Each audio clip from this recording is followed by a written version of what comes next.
They place 3 photographs onto the witness stand, photos of her son shortly after he died, and Shauna immediately throws her hand to cover her mouth and starts throwing up. It is her! Because of the title of the video, Killer Threw Up in Court Scene, so it was the mom. 15-year-old Timothy would be held captive, tortured with hot sauce, ice baths, and No! Like literally so starved and so thin that his bones were protruding. there was no way out. He was being held captive, and he would die in that closet that night. Even if he was able to get up and try to run out of there are alarms on this door. There's motion sensors right outside. There's cameras all throughout this house, even in the restroom. They have cameras everywhere, like this is some kind of asylum or something. Like an actual prison. Her 20-year-old son, Paul, has been arrested. Is the brother a suspect? I don't know if it's just his face, but he doesn't strike me as a cruel individual. We'll see though, we'll see. I could be wrong. Paul would force Timothy to open his mouth, and he would yank his head back and just pour giant clumps of ghost pepper hot sauce straight down his throat. Oh, so I was wrong. The prosecutors asked Paul about his mom's Shauna.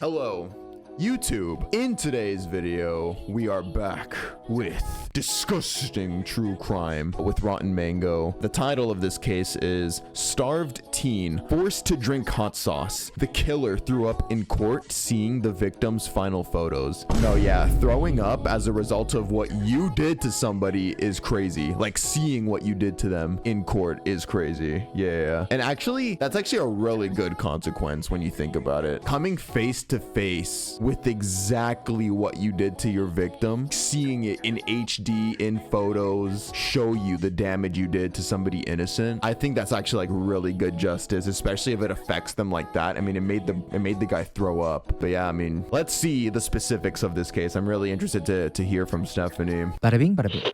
Some houses have a small storage closet underneath the stairs. It's like a little Harry Potter room.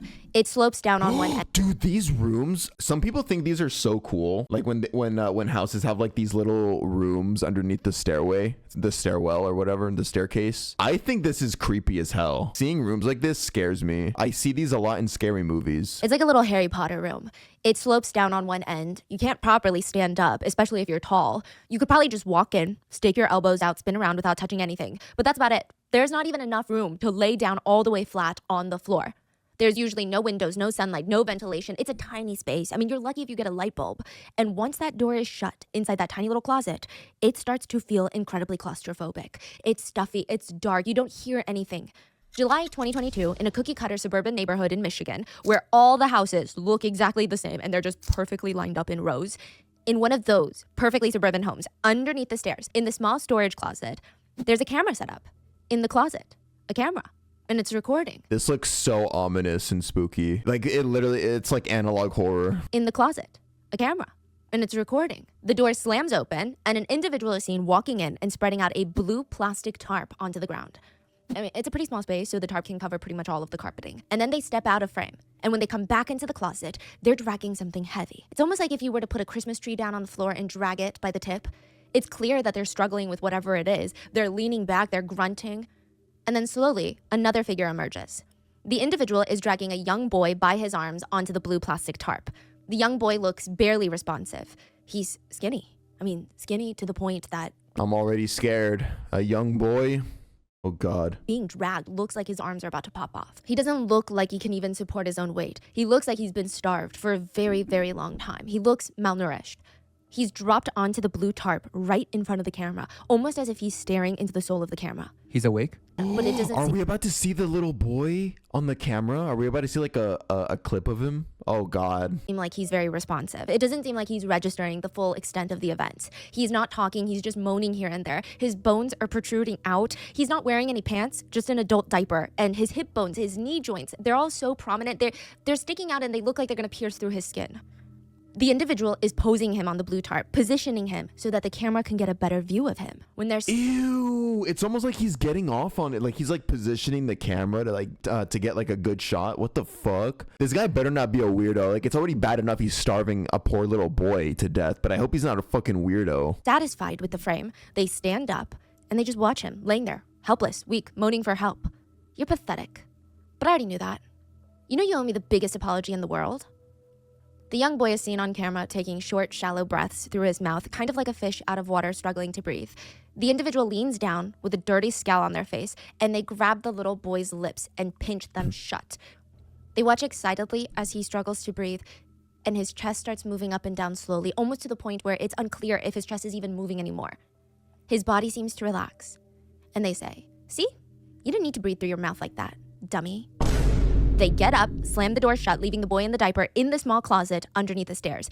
Even if he was able to get up and try to run out of there, there are alarms on this door. There's motion sensors right outside. There's cameras all throughout this house, even in the restroom, that he's barely allowed to use unless it's to be tortured. They have cameras everywhere. Like this is some kind of asylum or something, like an actual prison. Even in the restroom, that he's barely allowed to use unless it's to be tortured. There was no way out. He was being held captive, and he would die in that closet that night.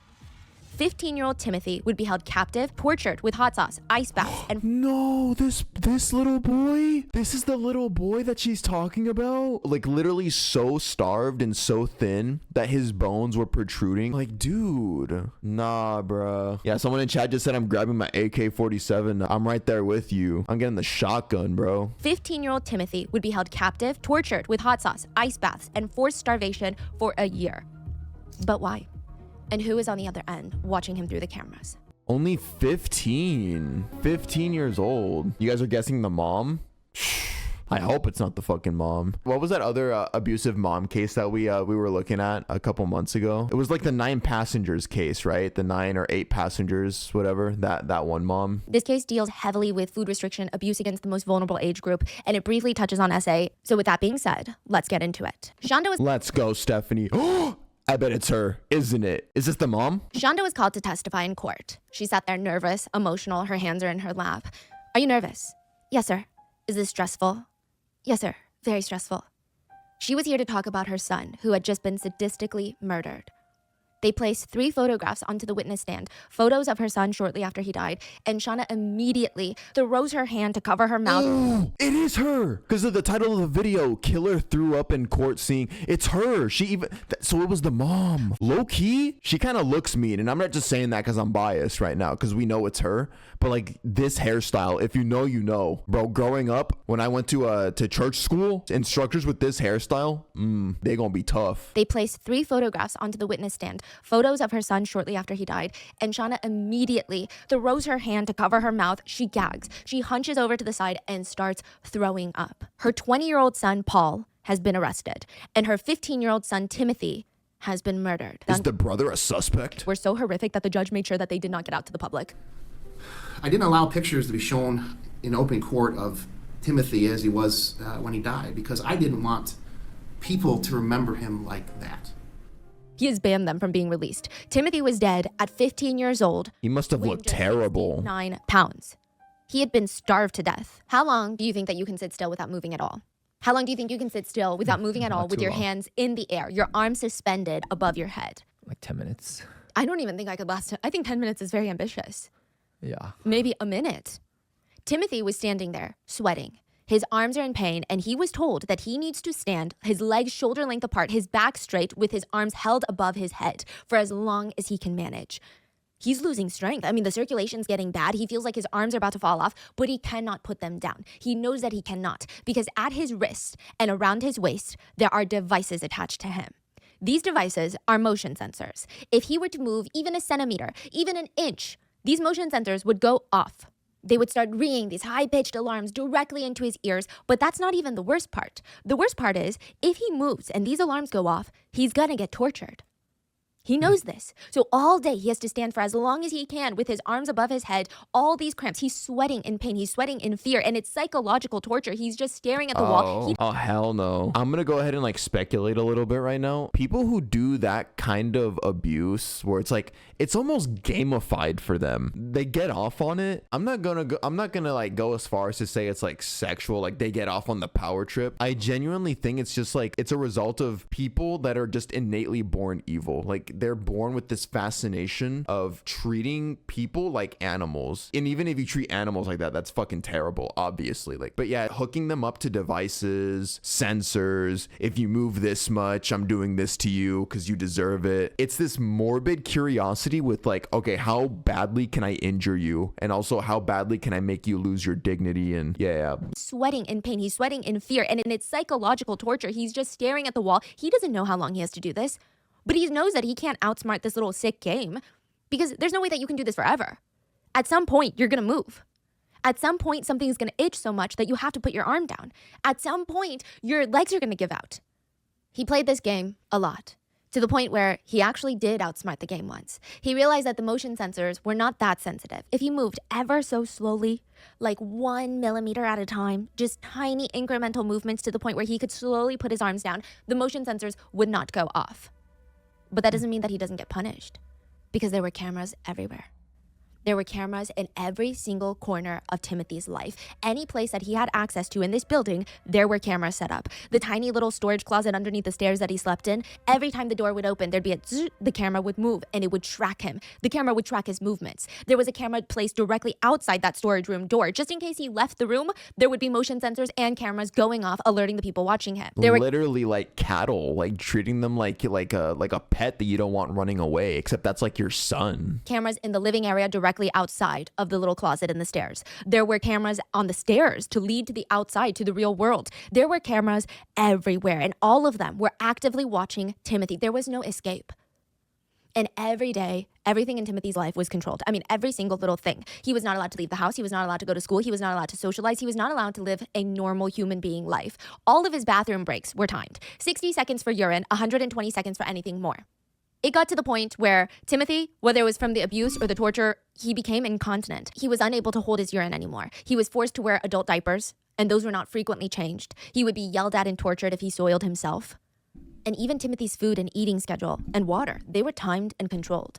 Well, it wasn't timed. He never knew when he was going to get his next sip of water. He only had a few sips a day. He never knew when his next piece of stale bread was coming, but it was all controlled. He didn't have a single choice in his life. And when he wasn't being punished or tortured, he would be shoved into that tiny little room under the stairs with no light, and he would be forced to get on his knees, sit facing the webcam, pointed at his blue tarp on the ground, which is his bed, and he would be trapped there for hours. He was not allowed to lay down. He was not allowed to sit down, stand up, stretch. He would just be on his knees staring at the camera. Like kneeling on the ground? Kneeling. No books, no mattress, nothing. Just him and that little webcam. He would be kept in there until he would be used for torture. The door would slam open. He would be dragged out. Everything in his life was monitored. Even in that room, the webcam was pointed directly at him, and he knew that he was being watched. He was forced to sit on his knees. Even though no one was there with him, he was terrified to even rest a little bit or lean up against the wall. He wasn't allowed to itch his nose, rest his arms when they started getting numb. He had to remain in that stress pose for the entirety of the day. Otherwise, the torture would begin. Even Timothy's sleep schedules were monitored, so if he was seen dozing off on the webcam, he would be punished. Timothy was heading into sleep deprivation territory, and there were a few times that Timothy would break these rules. One time he was so hungry, he snuck upstairs as quietly as possible. He opened up the fridge and saw a pound of raw hamburger patties sitting on the shelf, and he was starving. He grabbed the package, ripped off the plastic, and started shoving fistfuls into his mouth. He had to hurry so that he wouldn't get caught. I mean, he would get caught, but he had to hurry so that he could keep eating a little bit more. You say it was raw meat? Raw meat. Another time, it was raw bacon, uncooked bacon from the fridge. And the most recent time was he found his way into the freezer and ate an entire bag of frozen chicken nuggets, still frozen, straight out of the freezer. That's how hungry he was. Another time, Timothy was caught trying to sneak a bite of a stale burger bun, and he was forced to throw it up because that wasn't for him. How dare he eat something that wasn't for him? This is Timothy's life. I want to remind y'all, he was 15 when he passed away. So for all we know, this could have been going on like since he was 14. At that age, man, I look back at when I was that age. Hell, I look at my little brother who's around that age. They're supposed to be outside playing on the PlayStation or on the Xbox or whatever console you like. And then, yeah, I mean, those are just like really formative moments of your life. life. And then like to imagine Timothy's life, you know, just being locked in a room like a slave, basically. It's just so sad. Caught breaking these rules, he would be dragged into the bathroom. And the bathroom was like the worst part of his life. Timothy would be forced into an ice cold bath. That's not even an exaggeration. There would be ice thrown into the bath. There was an ice maker in this house specifically for the purpose of filling Timothy's bath water with. The shower curtain was taken off so Timothy could be watched. And that's another thing right there. That's another thing I want to touch on. The ice. That takes more effort than just like not letting him shower at all. So like she could have just like not let him shower. That would have actually been easier. But the fact that she was willing to fill up the bathtub and then go through the trouble of filling it with fucking ice, she just got off on the torture. Like she enjoyed seeing her son in pain. The shower curtain was taken off so Timothy could be watched. And on the bathroom counter, laid out like a surgeon's little instrument tray, were a bag of black zip ties, a motion sensor camera, a piece of stale white bread, and a jar of hot sauce. Elijah's extreme regret, hot sauce. Elijah's extreme regret. Oh, it's this one. How many Scovilles? 800,000. What's the Scoville of a ghost pepper? Ghost peppers range from 855,000 to 1 million. So basically, she was force feeding her son, her 15-year-old son, ghost pepper sauce. Ghost pepper hot sauce. Now, there is a ranking for heat. It's called the Scoville scale. A bell pepper from the supermarket is 0 Scoville heat units. I mean, it's almost slightly sweet when they're in season, but it's still a pepper, technically. A jalapeno pepper, that's maybe at most around 8,000 Scoville units. And from there, different peppers have different ranges of heat. So the higher you go up on the Scoville scale, the more that you're going to feel it in your temples, the more that you're going to feel it in your throat, your stomach. But two of the hottest peppers in the world are the Trinidad Scorpion and the Carolina Reaper pepper, and both of them are at about 2 million Scoville units. Jalapeno pepper, 8,000. The police issued pepper sprays. They actually start at around 2 million units. So imagine just like spraying pepper spray into your throat. 2 million Scovilles? Oh, hell nah. People be getting sprayed with that shit in the eyes. Oh my God. I would not want to feel that. I didn't know they were that powerful, the pepper spray. So imagine just like spraying pepper spray into your throat. It's not going to be a pleasant time. I mean, to consume that level of heat. Elijah's extreme regret hot sauce could be considered very high on the Scoville scale. On the side of the bottle, it reads, packs the fire of the two hottest peppers in the world, Trinidad Scorpion and the Carolina Reaper pepper. Your tongue will burn from the sting of the scorpion. Your eyes will tear up as sweat pours off your head. Your throat feels the burn of the Carolina Reaper going down. The pain becomes unbearable. You feel like you just ate a burning hot coal. That's when you realize extreme regret. It is made, like I said, with the two hottest peppers in the world. This hot sauce is a combination of both of those. The RM team and I actually ordered a bottle of it from Amazon just to understand the case better. And I mean, we had a tiny, tiny dollop of it. It was enough for us to start sweating. It was not a pleasant experience. I would say that we collectively had less than a teaspoon together. We were really safe about it too. We made sure that we already had food in our stomachs. But for Timothy, he would eat it on an empty stomach. Yeah, on an empty stomach, no chaser, like no water. Ideally, you would want like some kind of milk or juice, but not even food to accompany it to kind of like dilute the heat. The mom was forcing that down his throat raw. That's just cruel. He would eat it on an empty stomach, and he would eat a lot of it. Globs of Elijah's extreme regret hot sauce were poured onto 3 pieces of bread, coating the bread, soaking each of the slices. You know when you make French toast, you grab the piece of toast and you just submerge it in that eggy mixture? That's what this bread looks like, but with hot sauce. And they were shoved into Timothy's face. Eat it. That's all you're getting. Hurry. Gotta be quick. Mom's coming home. The police were finishing up the very first interrogation of 20-year-old Paul, who is being accused of abusing his 15-year-old little brother, Timothy Ferguson. Paul is sitting there with his feet up on the chair, his knees are pulled into his chest, and interestingly, he looks very skinny as well, which he claimed was due to his overactive metabolism. Tell us about your home life. The investigator, they want to get to know Paul, understand him, and maybe... Yeah, he looks just as skinny, goddamn. Be the way that he thinks about things and the way that he does stuff. Tell us about your home life. Paul hadn't always lived with his mom, Shanda. I mean, Shanda, in fact, he hadn't talked to his mom, Shanda, for years before moving in with her. Shanda and Paul's biological dad, Eric, they had gotten a divorce. Paul and Timothy, the brothers, they stayed with their dad, Eric, along... I don't know. He looks, the older brother, I don't know if it's just his face, but he doesn't strike me as a cruel individual. I think there's a chance they're all semi-abused. Obviously, the 15-year-old may have gotten it the worst, but these guys, they don't look evil necessarily. We'll see though. We'll see. I could be wrong. Holy yellow. She got them pearly yellows, bro. God damn. Fucking corn on the cob ass teeth. Hell no. Paul and Timothy, the brothers, they stayed with their dad, Eric, along with 2 of their other siblings. But in 2020, Paul moved all the way from Oklahoma to Michigan to move in with his mom. In 2021, Timothy would move from Oklahoma to Michigan to live with his mom. So at this point, at his mom's house, there were 5 of them. We had mom, Shanda, her new husband, Adam, their new half-brother, G, who's 7 years old, and Paul and Timothy. So the authorities ask, what was life like in Oklahoma before moving to Michigan to be with your mom? Hectic. They were living with their stepmom's nieces, so there were 8 people living in a 4-bedroom house. Paul had to share a bedroom with Timothy at his dad's house. So they're pretty close. You know, these are not brothers that didn't grow up around each other. Paul stated that their biological dad, Eric, was evil. He said, my father spanked me with a belt so hard in Oklahoma that my butt was bruised. He said his dad would have them do wall sits where they would have to lean their back up against the wall, squat down like there's some sort of chair. And it sounds somewhat doable, but it burns like hell, okay? Paul said that his dad had him doing that while holding 2 cans of chicken noodle soup. I could hardly go to school the next few days because I had to walk and my limbs were so stiff. Allegedly, Eric, the dad, had convinced all of the kids that Shanda, their mom, left because she didn't love them. And so when Paul finally moves back in with her mom in 2020, he's 18 years old, he asks his mom, is that the truth? And she said, absolutely not. He said, my mom loved every single one of us, but my dad's control-ish, freaky nature was just, he didn't want her to have any contact with the kids and screwing up all of his control. She loved every single one of us, but my dad's control-ish, freaky nature was just, he didn't want her having any contact and screwing all of his control up. Paul further ranted to the investigator about his father, about the fact So both the mom and the dad are kind of not the best, but it seems like the mom was clearly worse. Unless maybe the mom was doing some kind of manipulation on her end, turning them all against the dad, and then they all kind of developed Stockholm syndrome under her. I don't know, we'll see. I'm speculating. Paul further ranted to the investigator about his father, about the fact that when Paul turned 18, his dad started demanding he go find 2 jobs and give up 50% of the paycheck to him so that he could pay for rent and food. He wanted Paul to be fully independent, and if he didn't, he would get kicked out. Ooh, I actually hate when parents do that. I don't like, if I ever have kids, if you're staying with me, I'm not making you pay fucking rent or anything. I think it's so weird how parents, like, when their children turn 18, like, start paying me rent, boy. Like, what the, like, that's your son, bro. Like, that's your kid. Like, take care of him. He wanted Paul to be fully independent, and if he didn't, he would get kicked out.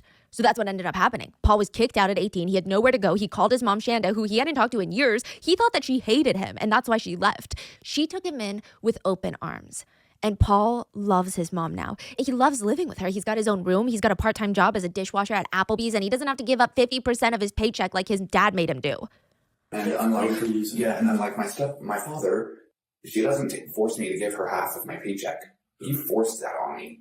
And I was working basically minimum wage. Paul continues, the thing is that my mother can't even face my father right now. She doesn't want to call him because the one thing that she and I both know is that he's going to hurl every ounce of blame that he can at her. She's nothing like him. That much I know. She never does anything to be harsh. It's interesting because Paul lived in Shanda's house with his full brother, 15-year-old Timothy, and 7-year-old half-brother, G, and he treated them so differently. Paul would force Timothy to open his mouth and he would yank his head back and just pour giant clumps of ghost pepper hot sauce straight down his throat when his mom was at work. Wait, what? Oh, so I was wrong. Yeah, so Paul was also this nerd-ass bit. I'm sorry. Hey, man, I was trying to be impartial. I was going to try and give this guy the benefit of the doubt, but all of the elder members of the family were all abusive towards the children. Even this fucking, ooh, I wanted to say something that would get me canceled, bro, but he looks like he fucks his cousin.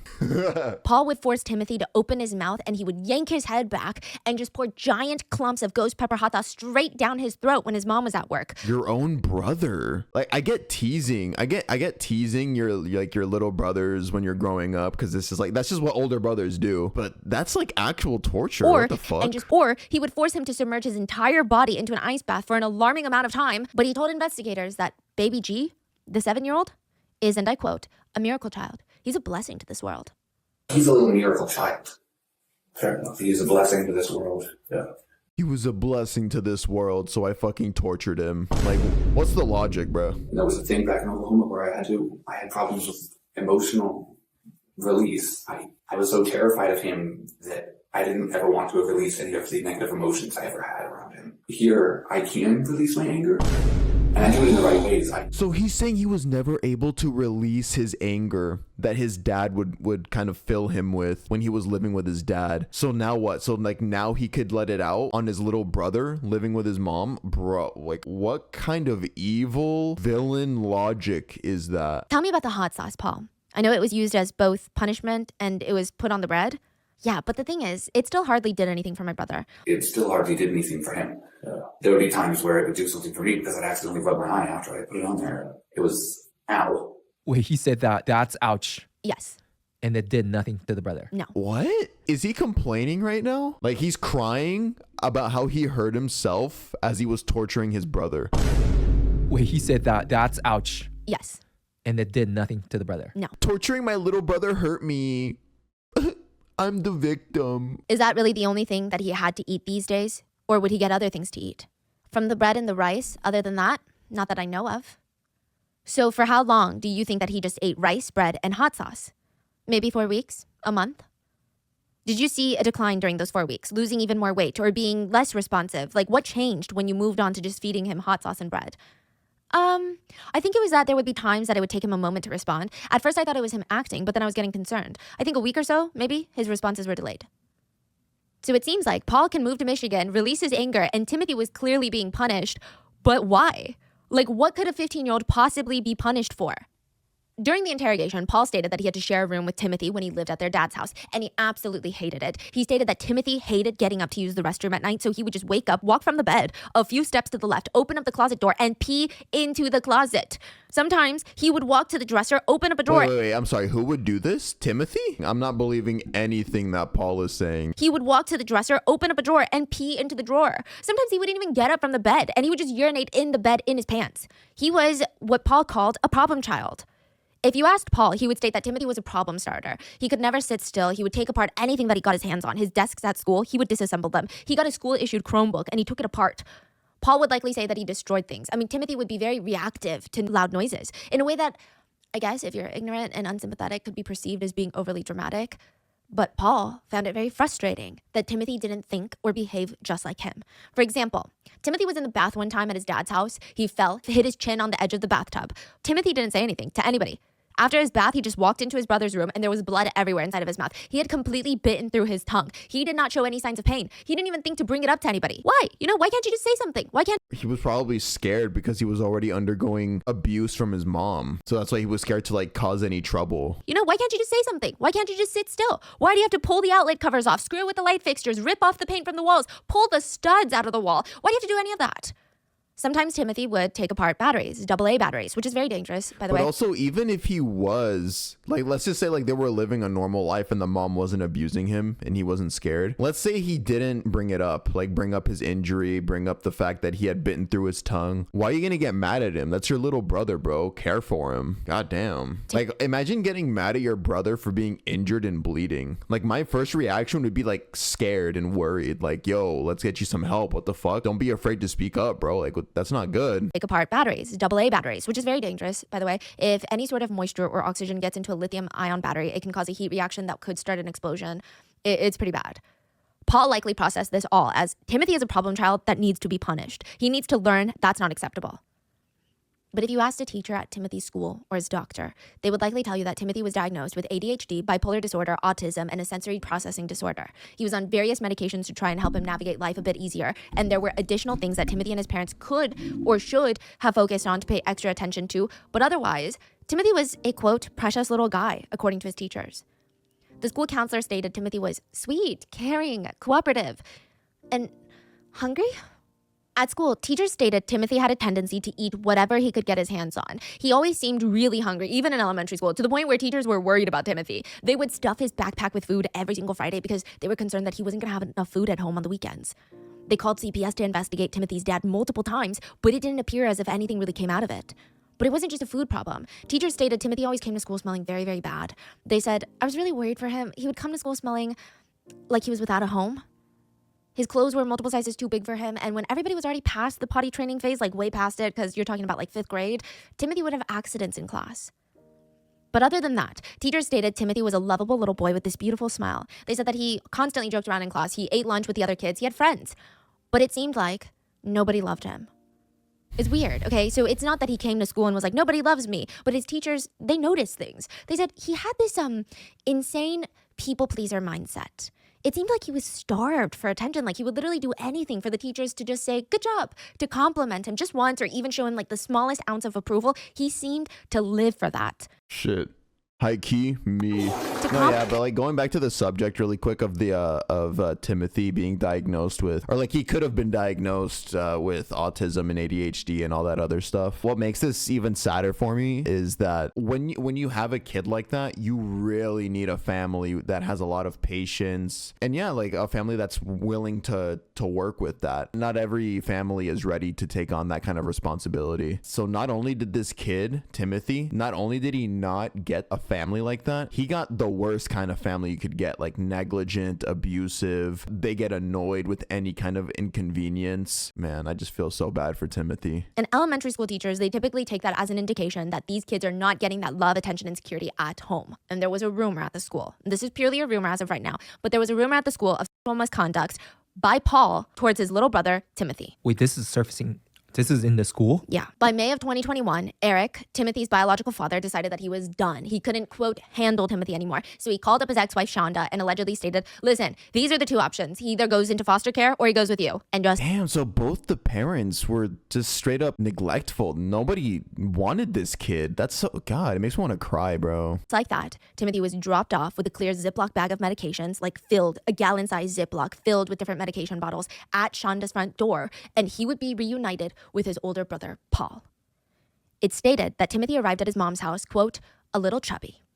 And just 13 months later, July 2022, a 911 call would be placed. Shonda Vander Ark was panicked. I mean, truly panicked. Hello, I woke up to go to work and yeah, my son's not breathing. I went to go check up on him before and he's 15. He's been on a hunger strike. He's really thin. He hasn't been eating lately. I woke up this morning and he's not breathing. There's brown stuff coming out of his mouth. It's brown and it's gurgling out. It smells bad. If it's brown from malnutrition, could that be bile from the liver? Bile? You guys know what I'm talking about? Bile is like that thing that the liver produces for something, right? I forgot what it is.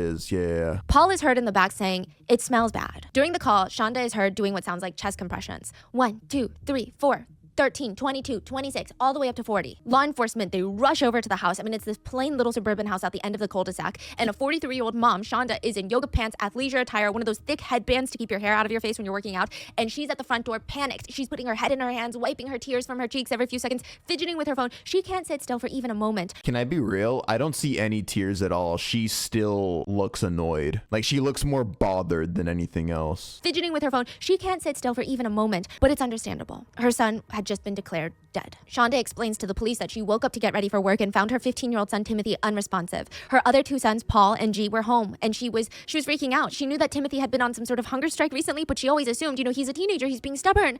And her husband, Adam, Timothy's stepdad, recently had a stroke. He's still alive, but he had to leave. He had to move in with his parents, and all of Adam's financial and physical help was gone. So she'd been working nonstop. She hadn't been as focused on the kids as she probably should have been, but she was trying to put food on the table. I had no clue how bad it was. Oh my God. I mean, she was Is a she wreck. laughing? That did not sound like crying, bro. That looked like she was laughing. I had no clue how bad it was. Oh my God. I mean, she was a wreck. She told officers that she stupidly didn't think that a hunger strike was this bad. It's a teenager. They're being stubborn. She realized last night because his face looked so thin. And she said, how could I have missed that? He was wearing a hoodie, for crying out loud. His face didn't look like that. What the heck? How could I have missed that? He's been wearing baggy. I mean, he's wearing a hoodie, for crying out loud, and I just didn't. His face didn't look like that. He was always wearing baggy clothes, and Shonda thought that all teenagers were just into baggy clothes right now. She told officers, that's why I asked him to eat last night, because his face started looking a little thin. And I'm like, okay, enough. I asked him to eat last night because his face started looking a little thin. I'm like, okay, enough. And he wouldn't show. I'm like, let me see. Hold your shirt up. And he wouldn't hold his shirt up. He wouldn't do anything. This is all happening at the scene? Yes. They're waiting for the medical examiner to arrive, and they've secured the scene, but Timothy is beyond being helped by paramedics. He's dead. She's outside at the front door with a police officer, and she's having a full-on breakdown. He's really skinny, and I didn't notice until this morning because he wouldn't, I asked him if he was okay, and he wouldn't answer me. He had fallen out of bed. You said he fell out of his loft bed, so think of a higher bunk bed, at 5:30? Yeah. Are you sure it wasn't earlier?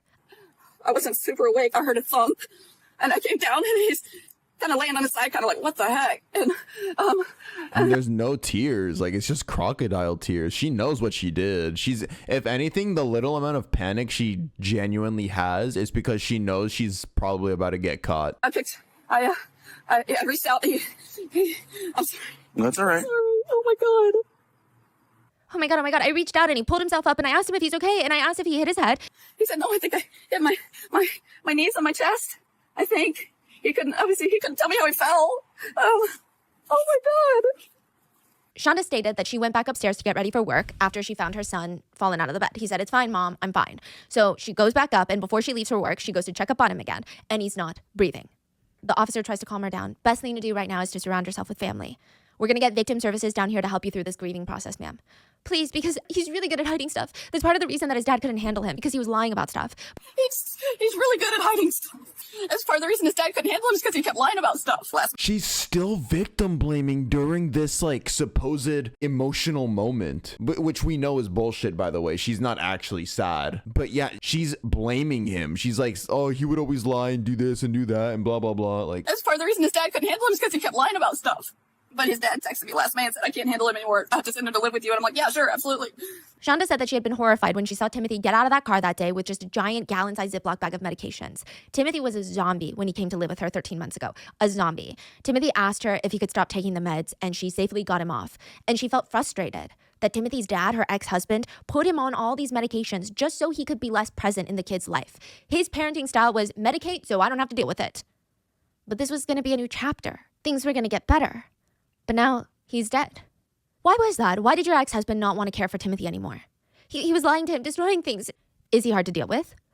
I don't think so, but I'm stricter than his dad, so I don't know if that... I mean, the lying has been a problem, but nothing major, nothing crazy. He's tripped down the stairs a couple of times, just half the flight, and then later he came back and admitted that he did it intentionally.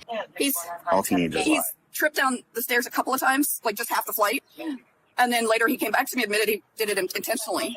But I've asked him, I'm like, "You're trying to hurt yourself?" He's like, "No, I just want to see what would happen." That's the way, a lot of times, he wants to see what would happen if he does stuff. Oh my gosh. She told officers that last night she tried to get Timothy to eat, but he didn't want anything but buttered toast. So he had a few bites and then he went to bed. But it's interesting. The officers on the scene immediately noticed a few things that just weren't adding up. The first was Shonda's voice. It was weird. The officers noticed that when Shonda is answering questions, she had a stern voice, almost like a teacher giving out instructions. But the second that she's done responding, she starts making wailing noises. For example, they would ask her if anybody else is in the house, and she tells them that her 2 sons are in there, and she has to clarify which one of her sons is asleep. Her 7-year-old is asleep, her 20-year-old is awake. And she says, "No, the 20-year-old's awake." And then she immediately starts wailing without skipping a beat. So it's like, "No, the 20-year-old's awake." Oh my God! what the fuck? Wait, whoa. You have another son inside the house? I do. Yeah. Are they sleeping still right now? One of them is, yeah. The 20-year-old's awake. He's 20? No, the 20-year-old's awake. Okay. Yeah, that's weird. She would like very quickly lock in to answer and then immediately switch back to her performative crying. It's awake. Look. The 20-year-old's awake. He's 20? No, the 20-year-old's awake. Wait, yo, she's like, "Ooh." No, the 20-year-old. Did you not hear me the first time? Stupid officer. Anyway, let me go back to performatively crying. Like, bro. Or sometimes she would have her face in her hands or her palms pressed into her face and her body looked like she was trembling, crying, sobbing, but her voice would be really clear and not shaky at all. Aside from her voice, Shonda would keep switching topics. She'd be talking about where she works and then suddenly she would cry. She would cry out, "I love my child, but yeah, oh my God, why did this happen?" I work in White Cloud. I That's love a my long way. child. I'm law clerk to the circuit court judge up there. I love my child, but yeah. Oh my God.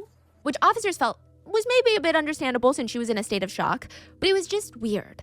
Sometimes Shonda would kind of answer the question in a strange manner. So one officer asked her where Timothy sleeps, and she stated in the loft bed. "You see the pillow and the blanket and stuff?" The bed. Yeah. You see the pillow and the blanket and stuff? Or she'd be crying because, she just found out that her child is dead. But when another officer enters the house, she apologizes to him. "I'm sorry, it's a little cluttered down there, but I'm sure y'all have seen a lot worse." Medical examiner's going to be coming here in a little bit. I'm sorry it's a little cluttered down there, but You're fine.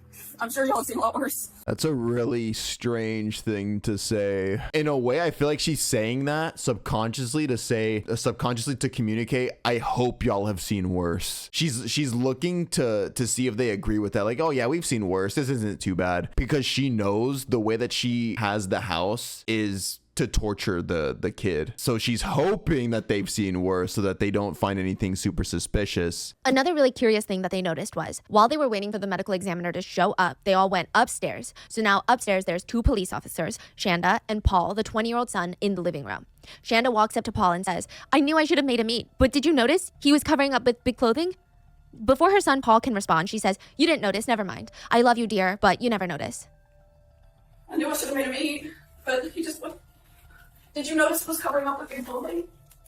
You didn't notice, never mind. I love you, dear, but Dude, the way she just transforms from panicky, like, oh, look at me, I'm so sad and distraught, to locked in and scary. Like, she's scary in the blink of an eye. Look. You didn't notice, never mind. I love it here, but you never noticed. Shanda is then pulled aside by one officer, and the other officer turns to Paul and asks him, "Did you know that your brother was on a hunger strike?" Shanda stops mid-conversation with that other officer, walks over a few steps, looks at Paul. "Did I tell you or not? I don't know if I did or not." Paul says quietly, "I don't think that you did." The police state, "Because he's all skin and bone." And Shanda says, "I know. How did he? Well, Paul, doesn't communicate with Timothy much, hardly at all. Like, they say hi, but they don't, yeah." Did you know that he was in this hunger strike? I think did I tell you or not? I don't know if I did or not. I don't think you did. Because he's skin and bone. I know, and how did he? He's really. Well, he doesn't communicate with him hard at all. Like, they say hi and they don't. Yeah, It was just odd. The whole family dynamic in that house, it was weird. So you think like at that time the police already picking up this is very, very bad? Very strange. Very weird. But what the police were really concerned about. Yeah, did you guys notice, like, in that household, like, this doesn't look like I'm looking at a family. Like, they don't look related the way that they're, like, composed around each other. It's just like a very eerie atmosphere in this house. They look like aliens trying to behave like a human family. Family dynamic in that house, it was weird. But what the police were really concerned about was when medics arrived and told them, none of this is making any sense. Timothy was so malnourished that he was at the 0th percentile of his age's weight. He had bones protruding from his skin. The medics doubted that he could even walk well or support his own weight. There were bruises and sores all over his body, and he was freezing cold to the touch. His skin was almost translucent in color. It seemed like his body was in a state of hypothermia when he died. In July, in Michigan, where temperatures are almost in the 80s. And his body is completely stiff, which meant his body had entered into rigor mortis, which usually starts at around like the 2-hour mark after death. Shanda's timeline, it just didn't make the most sense. And the only one who had the knowledge to know that Shanda's version of events had a giant plot hole was Paul.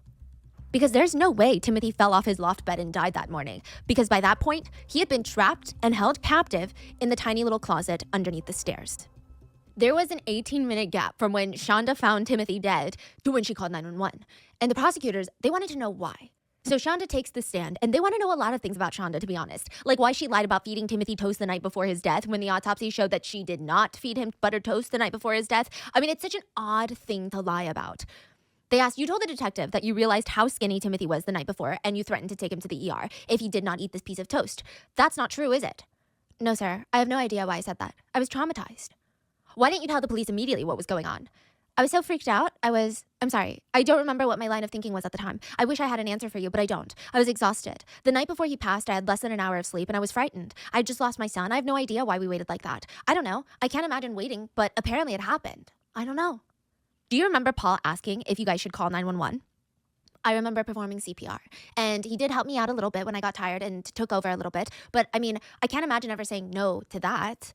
I don't remember him asking because I was the one that called. And that's okay if Shanda doesn't remember. It's okay because we know exactly what happened before she called 911 in those 18 minutes. Because the cameras that were set up to watch Timothy We're recording? also watched. Oh, she left the cameras recording everything. What a dumbass. But thank God, because now they're gonna catch her in 4K doing everything. Yeah, she just like self-snitched herself. Dude, the police are gonna recover all of that footage with basically torture tapes of the kid. Oh my God. Shanda. Oh my goodness. So let's play the clip then to refresh Shanda's memory. Are they gonna play the footage in front of her? Like, hey, dude, that would be such a killer move. Imagine, oh, you don't remember. Let's refresh your fucking memory, bitch. And then plays the video of her doing what she did. So let's play the clip then. Oh, they really did play it in front of her. Her own videos that she took torturing Timothy. No, this can't happen. Hey. It's okay? I know that. Who's resisting? It's okay? Oh, and that's Paul, the fucking dumb-looking son. It's not sick, so it's okay? Paul starts administering CPR, but he states brown smelly liquid bile is coming out of Timothy's mouth. I saw your comments. I saw your chats, bro. Y'all were calling me stupid, saying, Bile's green. Like, I was right. It was bile. Paul starts administering CPR, but he states brown smelly liquid bile is coming out of Timothy's mouth. It sounds like Paul at one point wants to use something to either clean up the bile or get what's in Timothy's mouth out, but Shonda tells him not to because it's hers. What's hers? We don't know. We don't have the video. We just have the audio, but it sounds like she's saying, oh, no, that's mine. Don't use that. Oh, the towel. Oh, the whatever. Whether rag it's a or shirt, whatever. towel. Oh. But that's crazy. It sounds Yeah. like Paul also does not want to continue administering CPR, but Shonda is just heard saying, I don't understand. Paul responds, me either. Should we call an ambulance? No, not yet. Come on, Timothy. Come on, buddy. Gosh, this is horrible. Come on, sweetie. Come on, buddy. You have your belt? Put it on him. I just want to make it look like he was in that loft bed. I have to lie about that. They got that on video, them trying to make it look like an accident? Bro. You have to tell them that he was on a hunger strike, that he wasn't eating. At one point in the clip, Shonda states that because Timothy's eyes are not shut, that means he's not dead. The judge had access to the footage and he side-eyes Shonda multiple times while he's watching it because it is so interesting. We hear about moms that will lift up 6,000-pound cars to save their child, but according to the audio clip, Shonda won't even perform CPR on Timothy, her son, herself. But that is not even the most damning piece of evidence that was found in that house. A micro SD card was inside of a camera that was placed inside the small storage room underneath the stairs. There was video footage of the night that Timothy passed. No way. It is too much for even the jury to see, so an officer who was tasked with watching the video then came to court to tell the jury what he saw. It was from the night of Timothy's death, where Timothy... That's gotta be so chilling, bro. Even those of you in chat on YouTube, those of you who have watched disturbing videos in the past, like, think of the most disturbing video you've ever seen. Like, for me, back when I was like 15, I'm on those like gore websites, like, you know, like bestgore.com, fucking like cartel videos and whatnot. That's one thing, because like those are videos that were uploaded by randoms on the internet, and it's still messed up. But like, imagine the cop looking at a video that the person in front of you just filmed the other day of a little kid. Do you know how bad that like messes you up mentally? He got to be going to therapy, bro. then came to court to tell the jury what he saw. It was from the night of Timothy's death, where Timothy was dragged into the small room with the blue tarp. The person dragging him by his frail arms was his own mom, Shonda. Her last words to him, other than, you're pathetic, but I already knew that, you owe me the biggest apology in the world, was, see, you didn't need to breathe through your mouth like that, dummy. If I had that mom in front of me, I'm doing stuff. I'm doing very violent stuff. Shonda was a defendant in a murder trial in the very courthouse that she worked in. Shonda was a count clerk at the courthouse. So these are her coworkers. Yes. That's crazy. Yeah. In a way, it was easier for investigators since they could just ask around to see what Shonda's colleagues thought about her. How is she? She was, she had a service dog that she would bring to work. Apparently she had low blood sugar. The service dog could smell her blood sugar level when it's dropping and warn her so that she could drink some juice. And that dog would come to the courthouse every day while she's working. The dog was fine. But the coworker said about Shonda was never professional at work. She was always on her phone or her laptop or iPad. And it seemed like she's checking out cameras in her house. I mean, the whole thing was odd. One coworker stated that the cameras had the ability to talk through it, like a Ring camera. So she would click a button and start screaming into her iPad in the middle of the day. I mean, she was never without that iPad at work. Like, they heard her screaming things like, no, you can't have more food. You already... Even at work, she was monitoring Timothy to tell him not to eat. Dude, that is actually psycho. That is psycho behavior. At certain times... This is crazy. This is happening. In the courthouse, technically, yeah. Nobody had questions. Nobody's like, that's weird. They thought it was weird. Maybe she's so blatant and people was like, Yeah, there's no way that she's abusing them. Maybe this is just a way to keep an eye. Maybe you could call her a micromanaging parent. At certain times, it sounded like she was talking to a dog more than a literal human being. The coworker also stated that Shonda referred to her kids, Paul, as the 20-year-old, Timothy as either the middle child or the problem child. The only child that she ever referred to by name was her 7-year-old son, whose name we're not going to say. I also think that a big part of the reason that people did not suspect anything from Shonda was, and a big part of the intrigue for this case, is that Shonda is intelligent by all means. I mean, she's graduated top of her law class. She passed the bar exam. Everyone from her class remembers her being highly intelligent, but also being a giant bully. They said she was mean. I mean, an interesting thing to note, the bar exam has a section that tests your problem solving and common sense abilities. So she's not only book smart, because Shonda only missed 1 point on that portion of the exam. So she's not just book smart. She obviously has strong problem solving, logical capabilities. So people just assumed maybe she's just extra strict on her kids. It said that Shonda's upbringing was incredibly rough. Her parents got divorced when she was really young, and for a while, Shonda and her sister Paige were sent to live in foster care for 2 years. They were allegedly physically abused in foster care. Now, this is kind of feeling like deja vu, but they were starved, given only small bites of bread and sips of water or milk. Ooh, if that's true, she's like passing down the trauma. That's so sad. First, that's not excusing her, obviously. Just because you've experienced bad stuff in your life, that doesn't make it okay for you to then perpetuate that same toxic behavior and pass it down to your kids. It's one thing to have anger issues. You let out an outburst and you scream something mean. I get that. You can work on that. You can have some slip ups. She set up cameras. She was monitoring him at work, telling him not to eat. That's just, even if she did go through similar, like, oh, they starved me. This bitch has iPads monitoring this kid just to tell him not to eat. Like, hell no. She enjoyed this. Sick bitch. Sips of water or milk, forced to take ice baths, and beaten with ping pong paddles. Eventually, Shonda's mom would get remarried, and Shonda went to go live back with her and her new stepdad. Her sister Paige called her a self-entitled, controlling, possibly a sociopath. When their mom died, Yeah, exactly. This chatter just said she has no excuse. Literally, she knows what it's like to get abused and did it to her own son. And let me just add this to your comment. She didn't just continue what she went through. She multiplied that shit. when their mom died, Paige said that Shonda started having sex with their stepdad. She was a teenager. So obviously we blame the stepdad, but still, there was a lot going on because when Paige gets pregnant, Shonda is so jealous that Paige got pregnant first, that Paige got pregnant out of wedlock. She's very upset about that she punched Paige in the stomach, causing Paige to miscarry.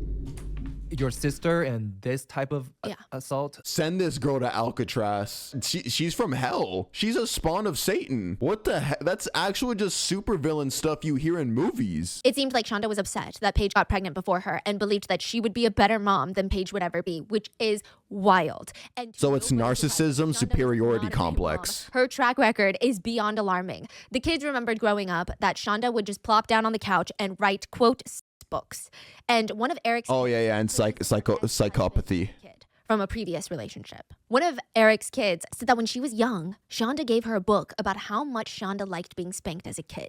There's a police report filed on this, so I'm assuming it was not like a welcome authoritarian punishment, but more in nature. There was another time that Shonda allegedly showed the children explicit videos. So I low-key called it at the beginning of this video. Y'all remember when I said I hope whoever did this isn't weird about it? Because that's what I was afraid of, like with all the cameras and all that stuff. There it is. She was indeed weird about it. EPS eventually got involved. Shonda lost custody of all of her kids. She'd be forced to move out of the house. She was so upset about this. She went up to her husband, Eric, and asked him, can you reverse your vasectomy so that we can have another child?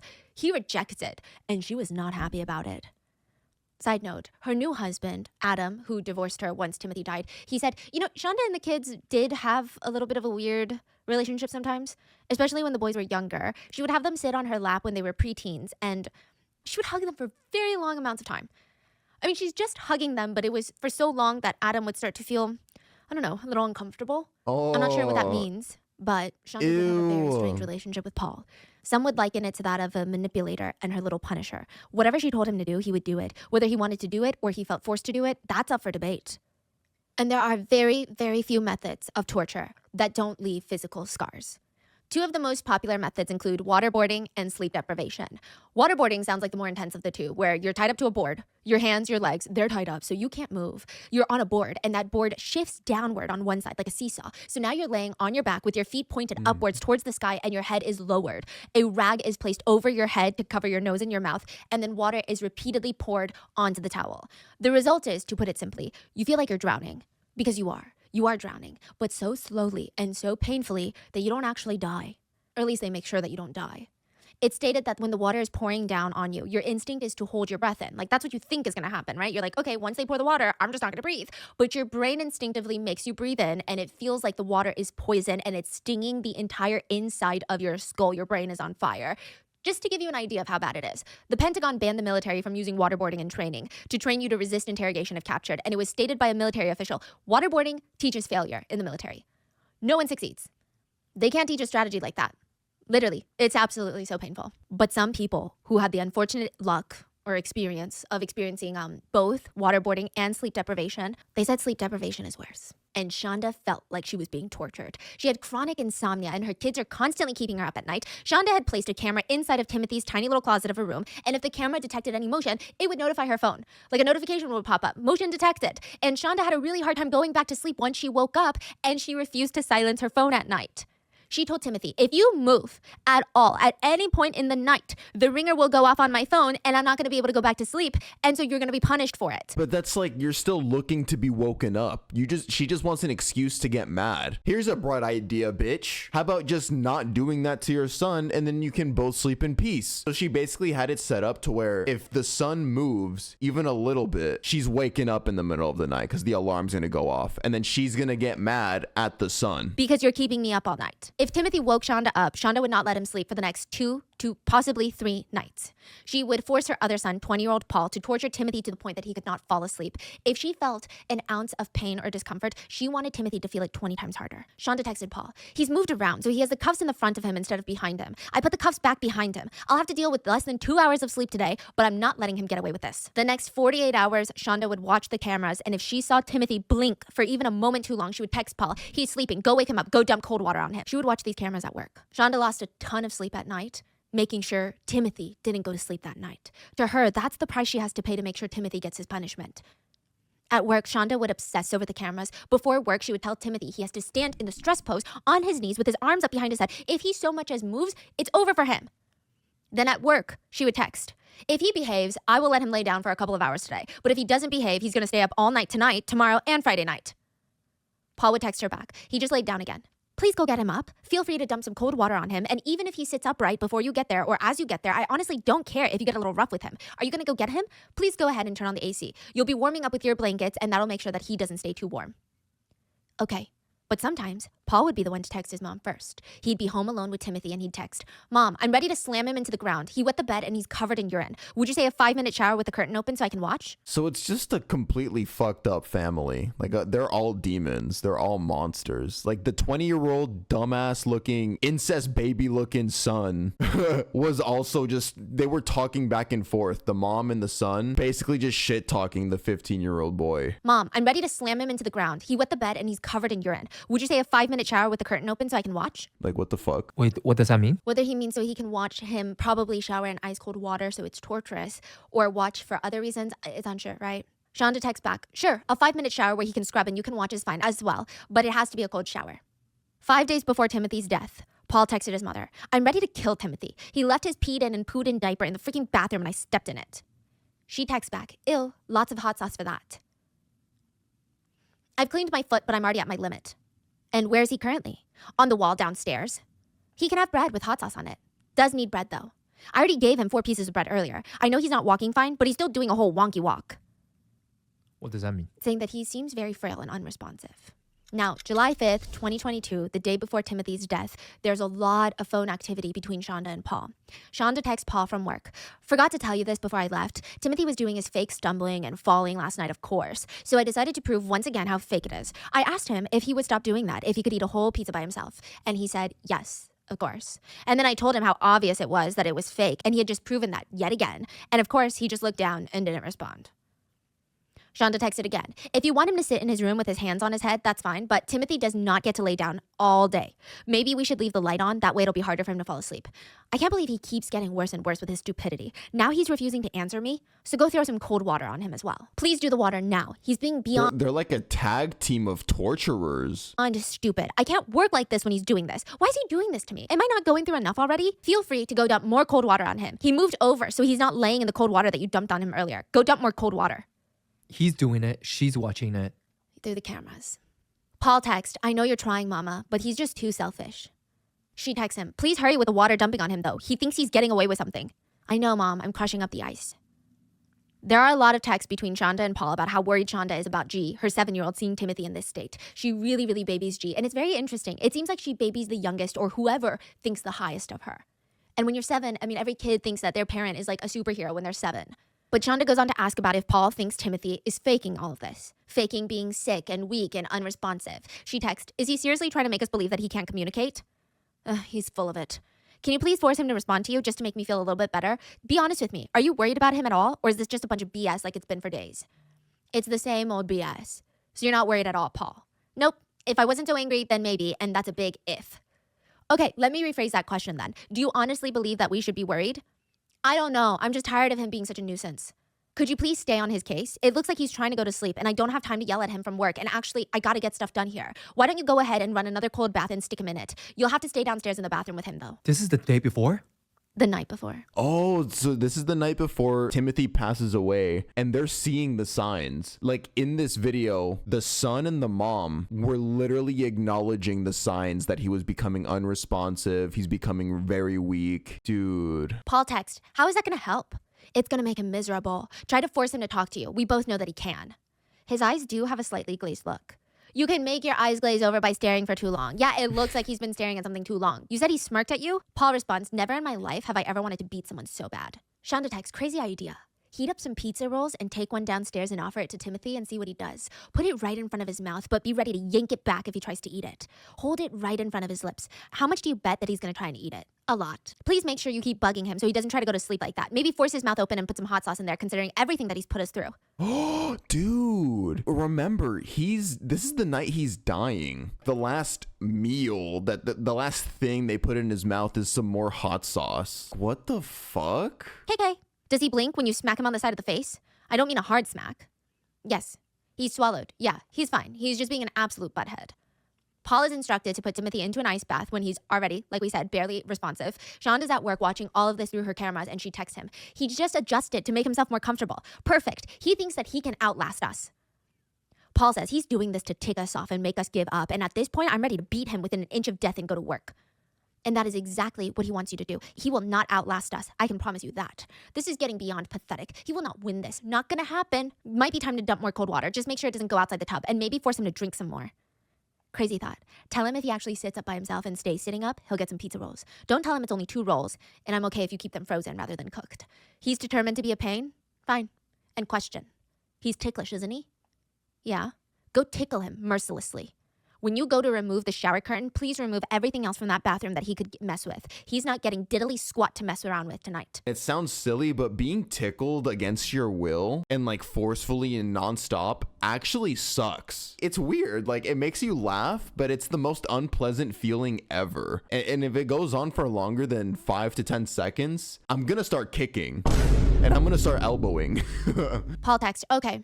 And he needs cold water dumped on him at least one more time before I get home. Yes. He's still breathing, right? I just have to ask. He's doing enough to make you paranoid even though I know it's fake. It just further confirms how fake he's being and how horrible he's being. And you know, if this is just a matter of him being tired, he could have gotten enough rest sitting and laying there. He'd be fine right now. It just further confirms how fake he's being and how horrible he is. I wonder how it'll feel to have hot sauce on your private parts. I'm not saying touch him down there, not at all, but dripping a little bit down there, is that horrible? Paul was the one doing this. I'm gonna be bold right now and say he had pedophilic tendencies, like pedo tendencies, doing that to his little brother. He was a pedophile. I'm not, I'm just gonna go ahead and say it. Shonda gets home and Timothy has been in that ice bath from 2 p.m. to 11 p.m. One of the last texts that she sends Paul that day is when she's already home and now Paul has gone to work at Applebee's. It's at midnight, and this is after she takes Timothy out of the ice bath after 9 hours of being in there. And it reads, please set your alarm for 6 a.m. I ended up dragging him back to a small room because I wasn't going to risk him having access to the tub or other things overnight. He's still trying to be stupid, but I'll tell you more tomorrow while I take you to work, describing all the different ways that I can prove that he's still faking. He's still doing it though. It's beyond ridiculous. Paul stated in his initial interrogation with the police that Timothy took advantage of his mom. He stated, after Adam, the stepdad's stroke, and side note, they were paycheck to paycheck. Well, not even. They were really behind on bills. Like the family's finances were falling apart. But Paul is now saying that Timothy somehow took advantage of that. He said Timothy would take advantage of that situation. We were all stressed and he would take advantage of that. Anything he could find, he would take advantage of his entire life. Except I think maybe when he was like still a baby, he would find some way to take advantage of whatever he can. He didn't elaborate further. The investigator asked, what was he allowed to eat? What was he allowed to eat? We stopped the food restrictions recently because we had noticed his thin. We wanted to get that back on. We didn't want any of this. We never wanted him to be injured or hurt. God, he even looks like a weirdo now. I remember, I regret earlier in the video being like, oh, what if he's also abused? Like, blah, blah, blah. I tried to give him the benefit of the doubt. This dude's just as fucking weird. I loved him so much. When you say we, are you talking about your mother? Yes, she loved him. We wanted what's best. The thing is, he was stuck in the past. And what were the restrictions? We made sure that it was still something that gave him enough calories and everything. Rice or bread, and like I said last week, he got pizza. Oh, wow. So y'all fed him absolute shit. Just like simple carbs. Wow. Pizza thing was a lie. There was text message proof where they all ordered pizza and Shonda texted Paul, make sure the pizza is out of reach. Bruh, so they didn't even give him the pizza. So just rice and bread. What were the food restrictions in place for Paul in the first place? Why were they there? Sneaking food over and over and over. And it wasn't just that he was hungry. At some point, it was just that he wanted something sweet. At times, he would be taking stuff that had plans for actual food. What were they in place for, like in the first place? Sneaking food over and over and over. We've tried everything. We were nice. We tried different consequences, but he just couldn't ever listen. Why was it that he couldn't have any meals? Was he sneaking food? A lot, yeah. We over and over and over. There'd literally be times where I would be sitting on the couch playing, and then I'd look up and he's there grabbing something. Tell me about the hot sauce. What dictates whether or not there's hot sauce on the bread that he's eating? It was normally a thin layer to make sure that it wouldn't be too much, because from what I know, the California Reaper is, 2,000 Scoville, or 2 million Scoville? Right, so you're giving him the bread as a meal. What's the purpose of the hot sauce then? I know it was punishment, but I don't think that it was that useful, because like I said, he had no feelings in his tongue. I know it was punishment, but honestly, I don't think it was that useful, because, like I said, he had no feeling in his tongue. He totally bit a hole in it at one point, didn't even feel it. Was he eating this bread with hot sauce, or was he? Yeah. And who was buying the hot sauce, and from where? It's weird how easily he's talking about it and describing the abuse. Like, oh, he just didn't feel the hot sauce, the 2 million Scovilles. And who was buying the hot sauce, and from where? From Amazon or Walmart online? She bought it, but my mom asked me if I could help pay for it. But like I said, my mom's been amazing. She's never demanded money. What is this relationship? This is so weird. Hot sauce is not something that should be used to punish a child for eating food that they're not supposed to eat, Paul, or for disrespect. We know those things aren't okay.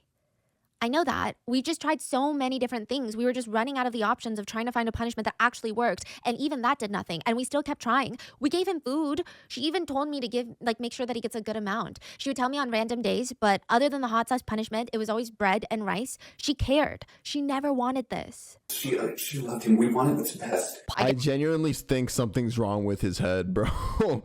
We tried we tried literally everything. Like, oh yeah, buddy, like you really tried everything. So the only option you had left was to use hot sauce, like 2 million Scoville. Oh, but we wanted what was best. We didn't want to do it. We didn't want to. We wanted what's best. Paul stated sometimes Timothy would just force food back up because I guess he's rebelling, so he would throw up his own food. And the investigator was speechless. The investigator said, honestly, you ever think because maybe it's painful, the hot sauce, so he threw up? I know at one point that he was actually refusing to eat. We would give him his food and he would just be stubborn and sit there and just slowly, it's regular bread, nothing else on it, just chow down to the point where it's basically he's trying to waste time so that he could be upstairs longer. Well, where did he spend most of his time? In his room. So he's chewing slowly so he can not be in that room in a stress pose. It was basically he was trying to waste time. He could be upstairs. Where did he spend most of his time?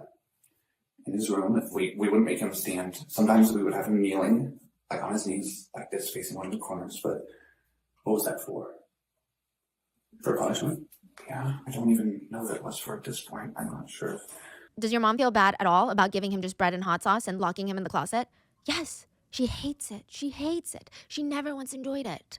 Yes, she hates it. And she hates it. She never once enjoyed it. Whose idea was it to give a cold bath as punishment? Yeah, it's like, notice the contradictory statements. She didn't want to do it. He has said that about all of these different types of abuse. The standing in a corner with his arms up so that he gets tired, the freezing cold showers, the Carolina Reaper sandwiches. She didn't enjoy any of it, so that's why she made up new ways. That's why she had multiple ways to abuse this kid. Clearly, she very much enjoyed it. Shonda convinced Paul that Timothy was faking being injured from their torture. At one point, a few days before Timothy's death, Paul sent his mom a few pictures of Timothy, and he raised the alarms. He was basically like, Mom, I think he needs to eat a real meal soon.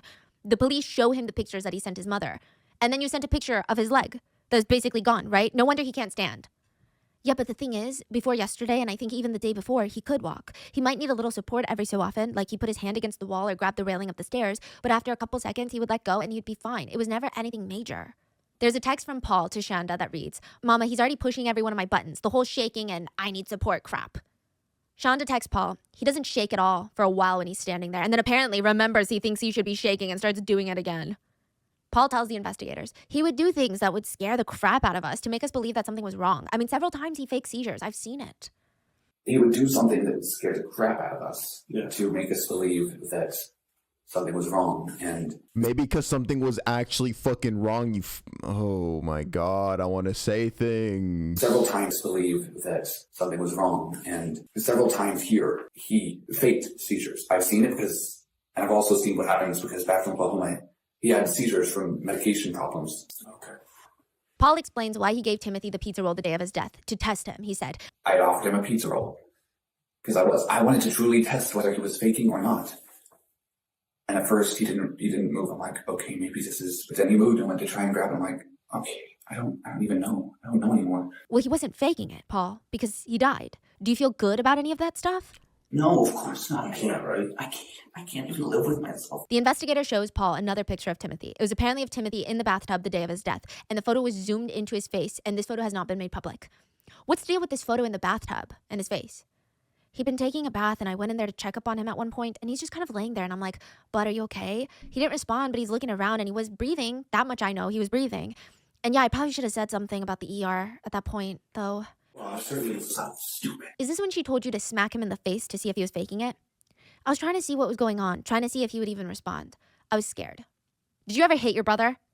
I did, yeah, but every time I would come back and apologize. The bruises on him were not me. I know that much, because I know that I would never try to actually injure him. Side note, there were bruises on Timothy's skull when he passed. Paul stated that he did slap Timothy's face in the bath to see if he was coherent and responsive, but he believes the bruises are from when Paul was dragging Timothy into the bathtub for the ice bath, and Timothy was so weak he couldn't even walk on his own. He fell, tripped, hit his head on the edge of the tub. And about that incident, Paul says, I don't know what exact region he hit his head, because by that time I heard the thud. I was literally about to turn around because I had to stop for a moment to breathe. I was frustrated. What did he do that you had to give him a cold bath? I think it was that he not only peed, but also pooped in bed, and my mother wasn't too happy because it absolutely reeked. Yeah.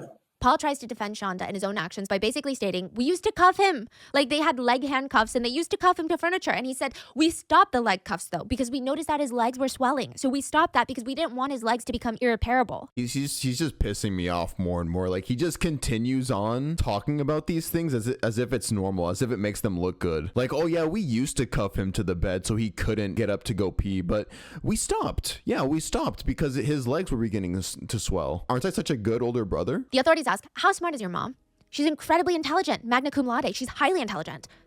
Have you ever thought about that? Have you ever thought, how can a woman that's this smart, this intelligent, graduate from law school, how could she not know what's happening?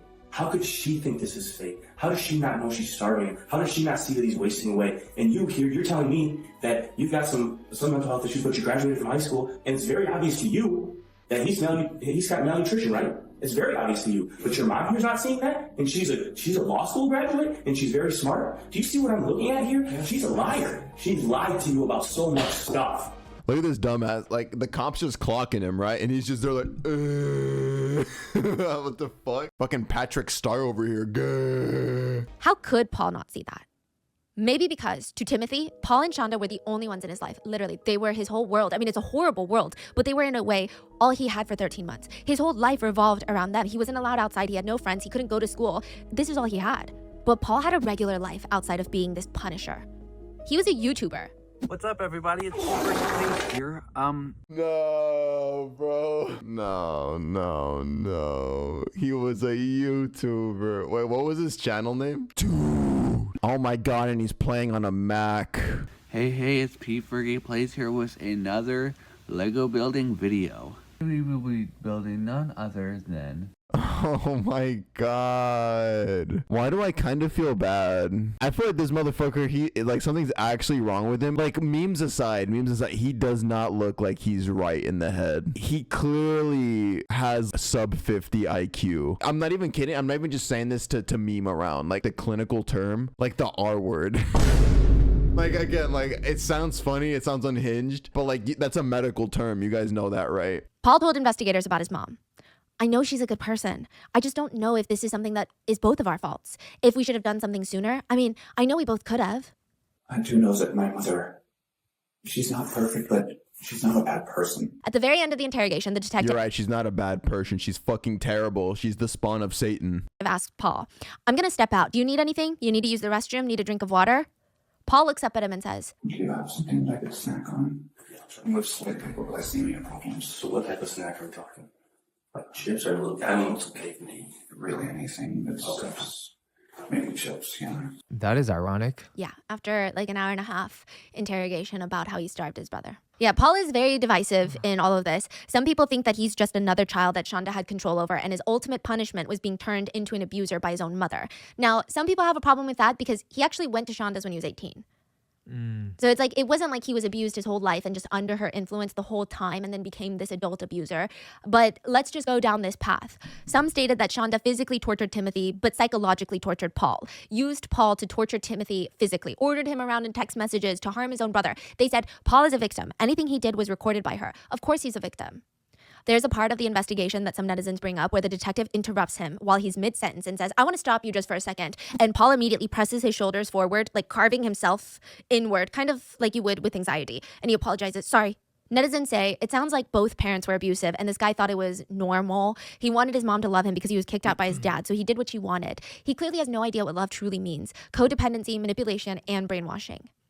At another point in the investigation, Paul says, I hate myself, okay? If I could take his place right now, if I could give him back his... Yeah, low-key, this is why I was saying I low-key pity Paul. He's still terrible, and I hope he gets a lot of time in prison, by the way. This is not me saying, like, oh, I understand him, like, I feel bad for him. Like, no, at the end of the day, he still contributed to the abuse. But I do understand that, for one, he was probably, something was wrong with him up here. Like, I'm sorry, he just does not look good in the head. And then I can also recognize that the mom is very intelligent, like, at least from a book's perspective. I mean, I can see her manipulating, like, grooming him in a way to be, like, a henchman. Paul says, I hate myself, okay? If I could take his place right now, if I could give him back his life, I would do it in a dadgum heartbeat.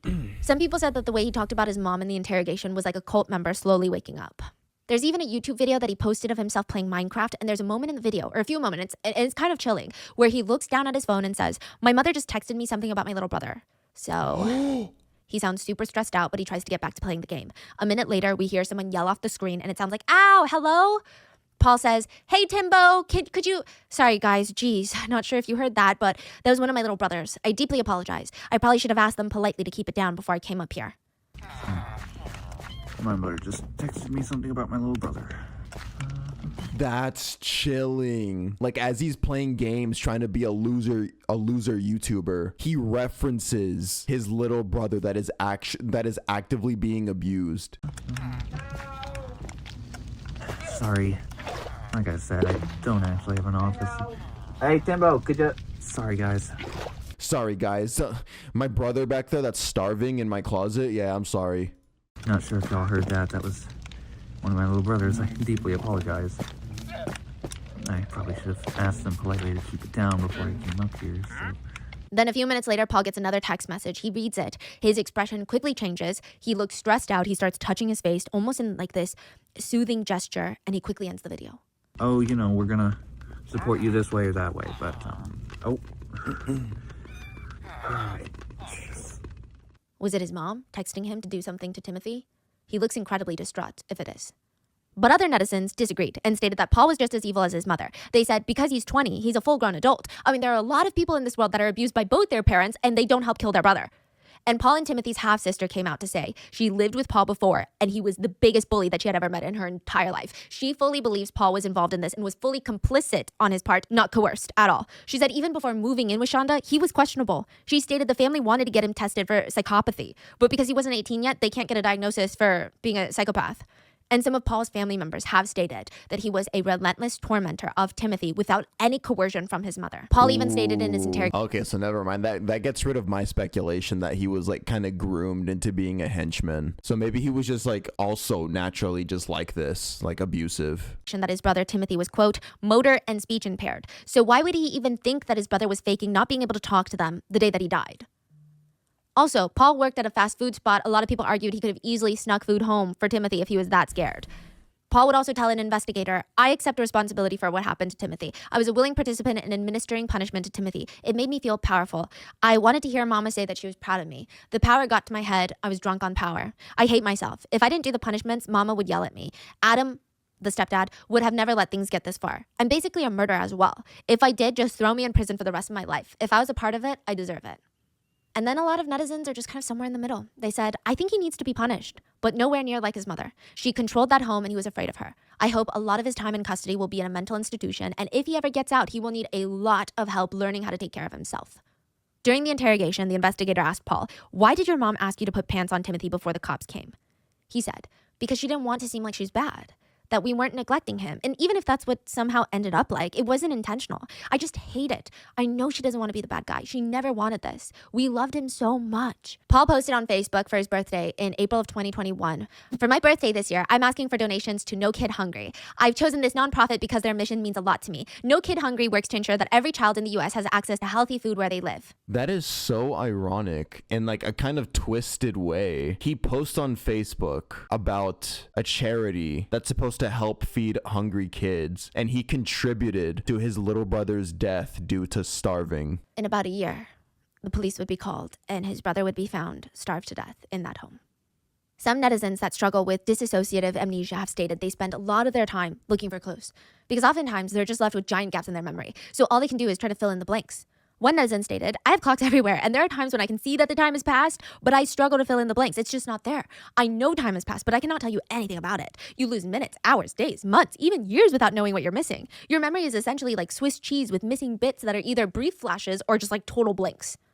That is what Shonda Vander Ark was claiming she had. She stated that after her husband, Adam's stroke, she developed disassociation to the point of having giant gaps in her memory. So dissociative... Oh, classic. She knows what she's doing by trying to play this insanity card, saying that she's mentally ill. I mean, she's fucking diagnosing herself. She's diagnosing herself, literally. That is what Shonda Vander Ark was claiming she had. She stated that after her husband, Adam's stroke, she developed disassociation to the point of having giant... Disassociation, bro. Like, come on.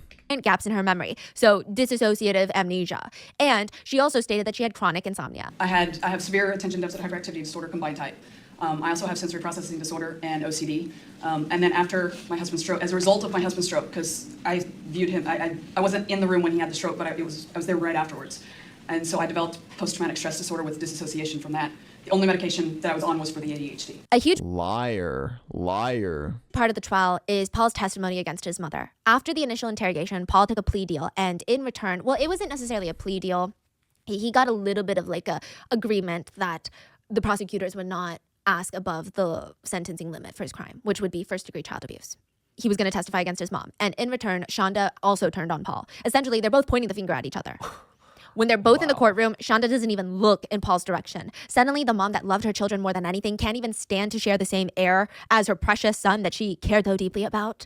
She just sits there, and every time Paul says something bad about her, she starts dramatically scribbling on her notepad and whispering to her attorneys. Was there ever any other time where she instructed you to make Timothy throw up? Yes. About how many times did she instruct you to do that? 3 or 4. What a fucking bitch, dude. Stupid bitch. Fuck you, bitch. She's just so evil. She uses people, and then when they're no longer useful, she throws them away. Which, side note, Paul also very casually testifies and throws it out there that G is not Adam's son. Yeah, everyone so just whose son is it? We don't know. Paul testifies that he, quote, has something similar to Stockholm Syndrome, where he will do anything to make his mother proud. He states, I suppose I believe that mothers know best if you have the right one. Paul confirmed to the jury and the judge that Timothy spent most of his days in that small room under the stairs with nothing but a blue tarp, usually on his knees with his hands on his head, and if he moved, Shonda and Paul would get an alert on their phones, which meant that they would need to go punish him. For what reason? Nobody knows. The prosecutors asked Paul about his mom's Shonda asking him to...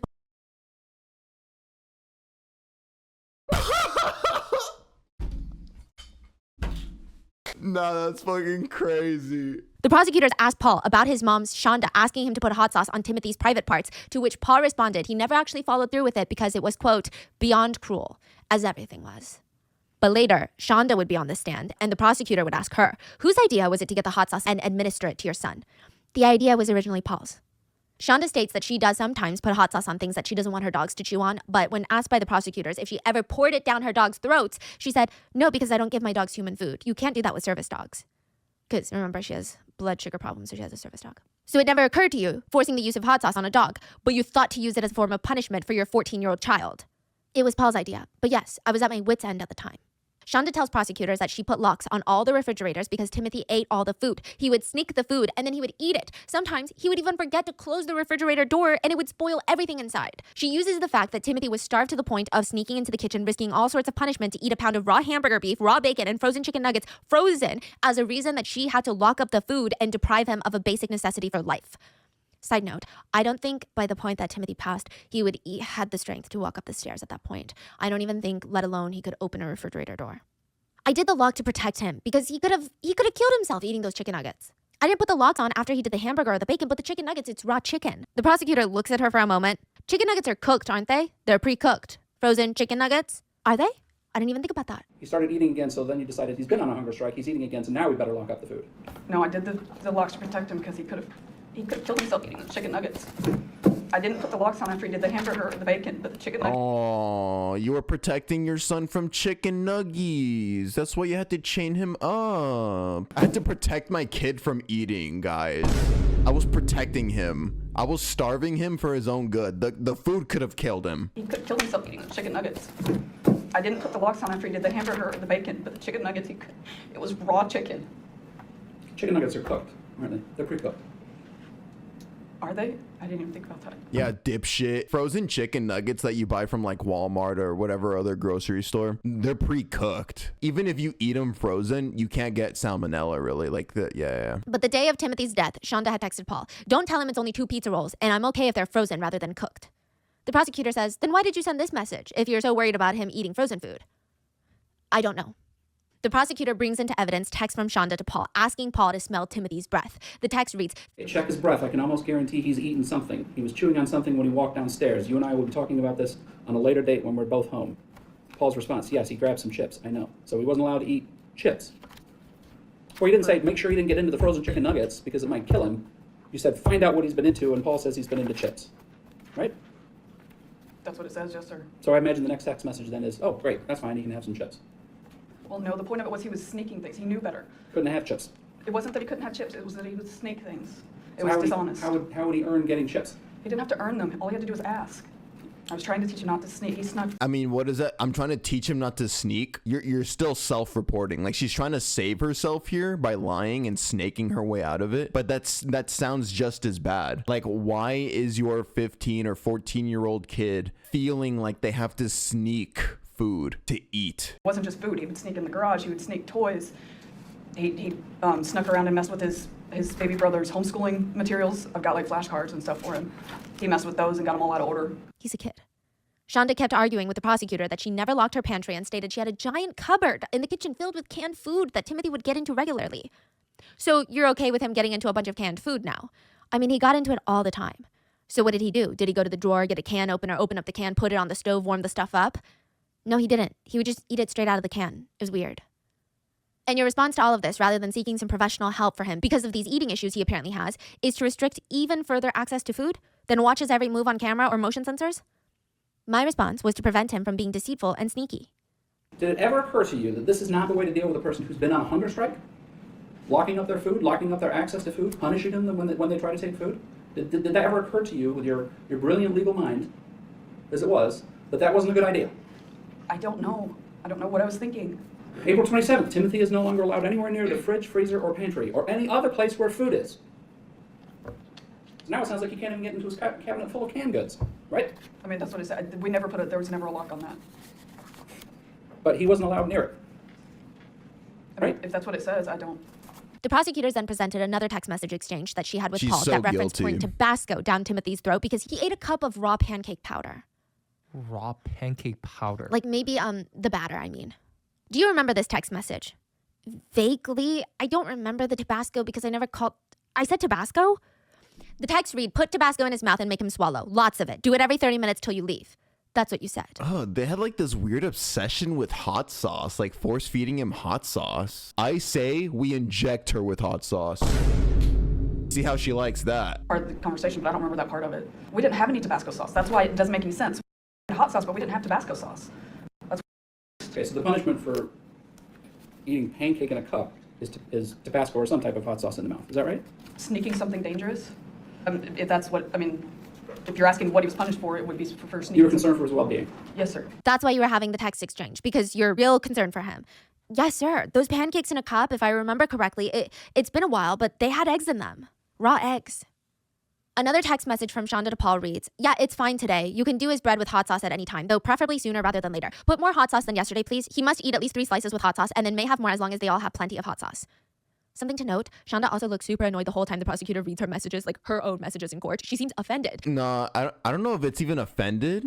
It's low-key like embarrassed, or maybe like she can't stand. Okay, maybe she is frustrated, but like at the fact that she's now no longer in the position of power like she loves being. She loves being in power, as we've seen. She has superiority complex. She's definitely narcissistic, and she probably has psychopathy. Yeah. Said those things, but like he dares to read them out loud in court. And Shonda stated that she never tried the bread herself with the hot sauce because, and I quote, I have a very weak stomach. I didn't want to throw up.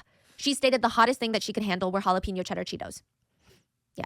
She also stated that Timothy liked hot sauce. That's why they had to specifically not even go to the store and buy a hot sauce, but order a specialty super spicy hot sauce from Amazon, which they're not cheap. We had a box of 3 for $30. Yeah.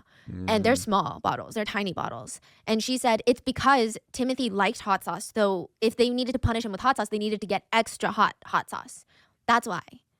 It's also presented in court that Timothy snuck the bun of a hamburger to eat, and Paul was forced to shove his fingers down Timothy's throat, making him throw it up. April 29th. What? Paul was forced to shove his fingers down Timothy's throat, bro, to make him throw up the hamburgers. Making him throw it up. April 29th. What did he eat? I ate my burger already. Paul's response. He ate the crust. Remember what your response was?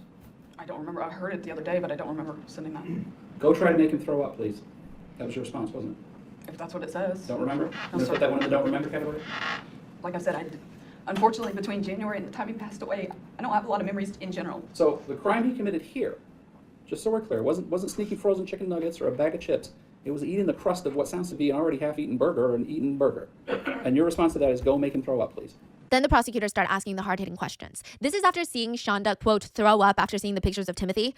They're asking, those 3 photographs depict your son hours after you supposedly gave him a warm bath. Because she lied and said she gave him a warm bath. Did he look like that when you put him in the warm bath? The prosecutor is basically asking, why would you gag for the jury when you saw Timothy every day and you gave him a warm bath before he passed? You're acting like you didn't know how bad his condition was. Man, so even her throwing up was performative. Because, yeah, that's a very good point. She was seeing Timothy every day. So, yeah, I don't buy for a second that her vomiting at the sight of those pictures was real, like a genuine reaction. Did he look like that when you put him in the warm bath? But for the fact that he was alive. I did not look at him, sir. He was 15. I tried to give him his privacy. It may sound lame, but I intentionally look away. That's why Paul did most of his baths, is because he's 15 and I didn't think that was appropriate. Which doesn't make sense considering there were cameras everywhere in that house, including the bathroom that Shonda would religiously monitor. So suddenly Shonda cares about his privacy?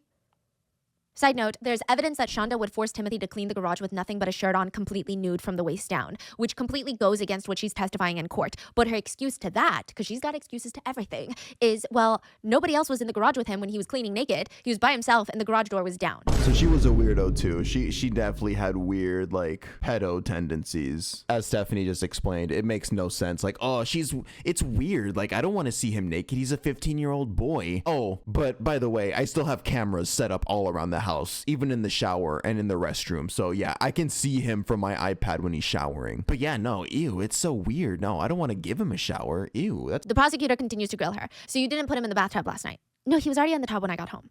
Did you get him out of the tub? I don't remember. Maybe later that night. I would assume so. Later that night? How long was he in the tub? Well, night to me is like any time after work, so. After the bath, it's believed that Shonda dragged Timothy out of the tub and threw him into the closet room for the night where he would ultimately die. The prosecutors asked, and did you push him down onto the ground so that he was laying and facing the camera? If that's what it shows, then yes, sir. Did you position his face towards the camera? If that's what it shows. And did you tell him that he owes you the biggest apology on the face of the earth and then maybe he can go use the restroom? If that's what it shows, sir, but I don't remember any of this. And did you tell him you don't need to open your mouth every time you breathe, dummy, and then hold his mouth shut? I don't know what I said, sir. I mean, I'll take your word for that's what the video Oh, you don't have to take my word for it. Let's play the video for it. Sir, that's not necessary. The prosecutors continue grilling her. Would you stick your dog in an ice bath? That would never occur to me. And having big dogs, I don't bathe them at home anyway. I use dry shampoo or I take them somewhere else to be bathed. I'm not talking about giving them a bath. I'm talking about using ice bath as a form of punishment for your dogs. I don't have space to do that. So I wouldn't do that because I don't have the kind of space for that size dog. Are you saying that if you had a large enough tub, you would want to punish your dogs by putting them in an ice bath? I mean, I can't imagine doing that. Side note. Yeah, the prosecutor's pressing like really hard. He just sees through the bullshit, bro. This is really sad, but Shonda's dogs were treated really well. And that's not the sad part, but it must have been really tough for Timothy to see that his mom treated her dogs better than he was treated. The dogs always had food left out just in case they got hungry. She had giant containers of food as backup. She kept the dogs in good hygiene, sent them to the groomer, wiped their ears, made sure they had daily walks. Meanwhile, Timothy, her son, a little human being, got nothing. Shonda was also confronted by the prosecutors about lying to the police about feeding Timothy slices of buttered toast the night before he passed. And her responses to all these questions are variations of, I hear what you're saying, but I don't remember saying it. I don't remember, sir. If that's what you say, it shows. If that's what the video shows, if that's what the text reads. So you don't remember. Yeah, she's using legal talk. I'm sure her lawyers probably advised her to do that. Like, hey, don't admit to anything. Just say like, hey, if that's what the text messages say, or like, I don't remember. Like, it's all legal talk. Say any of these things to the police? If you say I did it, then I guess I did it, but I don't remember, sir. There are a few times that she actually remembers something. I know, crazy, okay? It was either her remembering something good that she did or justifying herself or even excusing herself. When the prosecutor showed her a text message she sent to Paul talking about how Timothy should sleep in the garage, she said, I actually remember that message. You were going to have him sleep in the garage for a night. I actually remember that text message, and I was frustrated. I never would have done it, but I was frustrated. I type really fast, and I admit I have a bad habit of saying stuff when I'm upset, and then calming down later and it being totally different. But I do remember that, and it never happened. It didn't happen? What didn't happen? You didn't make him sleep in the garage? No. Oh. In another incident, Shonda was shown the evidence that she knew how bad Timothy's condition was because Paul had sent her pictures a few days prior to his death with a message that says, he's bone thin, mama. I think we should feed him. Shonda responds to Paul in a text message. Trust me, I know he's thin. That being said, he told me a week and a half ago that he wanted to be thin to make me feel bad for punishing him. So yeah, while I want to fix it, he's going to get most of his calories from plain bread and rice for now for pulling that. He'll get plenty of calories, but not get to enjoy them. Shonda would stick to her lie that she had no idea how bad her son's condition was, even when presented with all this evidence. The prosecutors asked how she didn't know if she had the pictures, and she said, My kids most of them are slim. Paul is 6'1" and 130. He doesn't even hit the 134 for a 5'8" person. And I lose weight extremely easily. Bruh, what a crazy defense. What a crazy explanation. Your Honor, it's fine. I don't feed any of my kids. Like, it's okay, Your Honor. All of my kids are malnourished. So it never occurred to you to go back to that text message Paul sent you because you said you were at work and see the picture and check what condition he was actually in? No, sir. With me, when something is out of sight, it's out of mind. Once I scroll, I don't scroll back on text messages. So the prosecutor is like, out of sight, out of mind? Applies to Timothy as well, isn't it true? Timothy had just become nothing more than an annoyance for you, and he wasn't even a human being in your eyes. That is absolutely not true. Netizens thought it was, because Shonda remembers everything bad that Timothy ever did, but she only remembers everything good that she's ever done and nothing bad. They also stated that it's very convenient that she doesn't remember anything, but she has the cognition and logic to come up with lies that protect her. Also, she was very quick to throw Paul under the bus during all of this, and when she was asked about the leg cuffs, she said, I was aware that Paul had them. If you look at my Amazon, Paul had the option to do payment on there as well as mine. Paul had actually ordered those under his account. Order what? Ordered the leg cuffs. What is leg cuff? Leg handcuffs, that is. Yeah. Experts who study deception stated that this is very standard practice for liars. So instead of just answering the question yes or no, they always create this smoke screen of like, you can check my phone, you can check my account then. Like, you can check my Amazon in hopes that you don't actually check it. They're trying to give themselves a sense of credibility. But it's like, just say yes or no. She also lies on the stand and states the leg cuffs used on Timothy were Paul's and the hot sauce was all Paul's idea. You know, there are texts that literally read from Shonda to Paul. The transaction is handcuffs and leg cuffs for Timothy from Amazon. Figured it'd be okay to get those right away till we talk about the censors and stuff. And even when Shonda is shown pictures of Timothy during the trial, she throws up, remember, like we were talking about. But netizens have pointed out the reaction is so quick. It's almost like she... Oh, shit. Wait, that's a good point. That's a really good observation. The reaction is very quick. Vomit doesn't work that way. The vomit doesn't just go like directly from your stomach to your mouth in a matter of seconds. Like she has to like just go down immediately. To vomit from looking at an image only, first of all, that's already pretty hard to do, not gonna lie. Like you gotta gag first a little bit, like if you truly see an image that fucking disgusting, it has to like charge up a little bit, you know? Like that's just how the body works physiologically. But netizens have pointed out the reaction is so quick. It's almost like she covers her mouth before she even looks at the pictures for too long. It's like her brain didn't even process the pictures yet, but she It feels like she planned the reaction. One netizen simply commented, "Fake puke." Another commented, "Her lawyer really said, get up there and act like your life depends on it because it does. And she thinks she ate." Another reads, "She never cries for her son. She only cries when she is undeniably shown to be cruel and torturing her son. She only cries for herself." Some had a slightly more nuanced take, and they said, "Her face reminds me of one of my grandpa's saggy butt cheeks." Or one comment just reads, "She's so inbred." Yes. See, that's what I've been saying this whole thing. I mean, I said it towards the son, but yeah, they all low-key look inbred, bro. Now, side note, when Shonda turned herself in, she had a bottle of apple juice in her hand, and the officer is trying to handcuff her to take her to the jail to book her, and she leans her head up against the wall at the police station. "This is for my blood sugar, you know, because it crashes. I need the juice. I can let you hold on to it right up until the jail, but the jail won't let you bring in any kind of food or nothing. So if you want to drink it, you can always drink it right now. I'm just worried that I won't be able to keep it in my stomach. I haven't been able to stomach anything the last couple of days. I don't know. I guess I can try. We'll see." "Well, then I have to handcuff you, but I'll do it in front of you because I know you're not going to have any problems." Like, meaning he's going to handcuff her hands in front, not in the back. And she says, "I don't have the strength to do anything anyway." Also, while testifying, Shonda told the jury, "I was traumatized. I didn't eat for my first month in jail." How fucking rich. So not only did she... First of all, I was already getting mad that she was victimizing herself there, being like, "Oh, things have been so hard for me." Like, yeah, imagine how hard things were for your son that you killed. But secondly, she goes on to say, "I didn't eat the first month of jail." Wow, projecting much? I was traumatized. I actually didn't come out of the first month I was in jail. I wish the Lydia that used to work for the public defender's office visited me, and she said it was pretty obvious that I was under severe trauma. I didn't eat for my first month. Shonda's other two children, so the full siblings of both Timothy and Paul, gave their impact statements. Their sister stated, "When Timothy died, I couldn't stop regretting. I regret not hugging him more. I regret not putting aside my differences with Shonda and Paul just to check on him. And that's my biggest regret, that I couldn't protect him when he needed me most. I want the world to know that Timothy was wanted. If not by her, then by me. He was loved by me." Their older brother stated, "I thought things were different than when I was younger. I thought she had changed for the better. Tim wasn't surrounded by people that loved him when he died, and if I had known that, nothing would have stopped me from rescuing him. Thanks to Shonda Vander Ark, I only get to cradle a bag full of ashes now. In all my life, I only knew of one thing that my little brother didn't like. He hated goodbyes. If he had to say goodbye to anyone, he would cry, and he would hold you and he would say, 'Don't go.' And now I'm the one crying, and I never got to say goodbye." Judge Casel gave a very long statement before sentencing Shonda. She was charged with first-degree murder and child abuse. He stated, "I don't believe you intended to kill him. I think you intended to continue torturing him for as long as you possibly could. Why? I don't..." Clocked her shit. No, definitely. Because she panicked when they found out Timothy died. They were planning to continue torturing him forever, for as long as they could. For what reason? I don't know. There is something broken in you. I don't know what that is, but that doesn't negate what you did here. So besides remembering him like that, I'm not gonna let you hide in the darkness anymore. People know what you are now. They know what you did. You're not able to hide in that darkness anymore. Timothy won, and he won because we know what you did to him, and it's not hidden. We know who you are. Shonda was sentenced to life in prison without the possibility of parole. Paul has pled guilty to first-degree child abuse, and his sentencing will be held February 26th of this year. And that is... Ooh, okay. So W for that. I mean, the mom's getting life. Is there an update? Paul Ferguson. I think I found it. So the court, you served 30 years to 100 years, Michigan Department of Corrections. So he got minimum 30 years.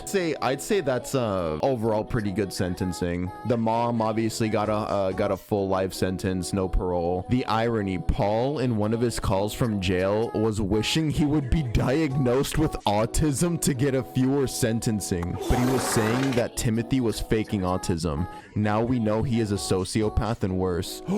Dude, so he's actually worse. Nah, that's crazy. Yeah, so I take back everything I said. I was suspecting low-key that he was mentally ill and that the mom maybe could have groomed him a little bit. Not that that would have made it okay, but you know, he just, I mean, look at him, bro. He doesn't look right, you know what I mean? That's where I was coming from. But nah, he was faking everything. He's just as much of a monster. So you know what? Yeah, I'm happy with the conclusion to this whole case. So yeah, rest in peace to him. Everybody spam rest in peace. So yeah, thank you so much for watching with me today, YouTube. It's always tough to listen to these cases, but I really do appreciate you sitting here with me. Thank you, and I will see you guys in the next video. Peace out.